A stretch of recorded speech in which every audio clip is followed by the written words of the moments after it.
Hi guys! Welcome to my channel, Learn Twice PH. At ako po ulit si Mami Joylyn.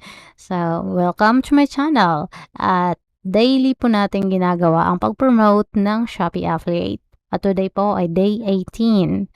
So, sa mga first time lang po nakapanood ng videos ko, lalong-lalo na itong pag-promote or pag-test natin ng Shopee Affiliate, I really suggest na panoorin nyo rin po yung day 1 po ng tutorial natin. Kasi andun po yung explanation ko kung bakit natin ginagawa yung pag-promote everyday. Yung testing natin, bakit natin ginagawa.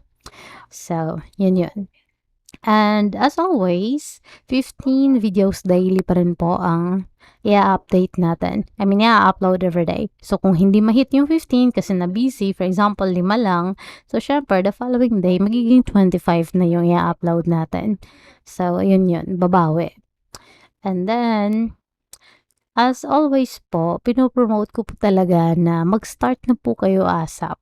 Start na po kayo today na mag-apply for Shopee Affiliate. Kasi nga, sayang yung araw kung palilipasin mo lang or kung manunood ka lang ng mga tutorial videos. So, ilalagay ko yung link para makabili po kayo ng Chinese videos at makapag-start po kayo. Pero optional lang yan. Pwede po kayong gumawa ng sarili niyong videos at i-upload sa Shopee app. So, ang ano po ngayon today ay i-view po natin ang dashboard ko.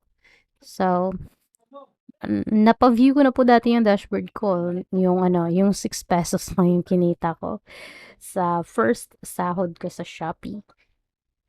And not bad kasi, 'di ba, at least kumikita. Yung iba, ibig sabihin nun, may chance talaga na mas lumaki pa. Kasi lahat naman ng malaki nag-uumpisa sa maliit. So, let me go to my phone. So, ito na po yung Shopee app.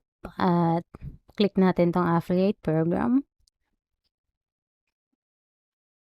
Alright. And then, i-click natin itong dito sa baba, click natin income. So, ayan. From 6 pesos dati, ngayon nagiging 31 pesos and 56 cents na po. So, yes, lumalaki po siya paunti-unti, pero at least lumalaki po siya, 'di ba? So, push lang tayo ng push sa pag-a-upload ng videos sa Shopee Affiliate. So, that's it for today and thank you so much for watching. Please like and subscribe. Thank you.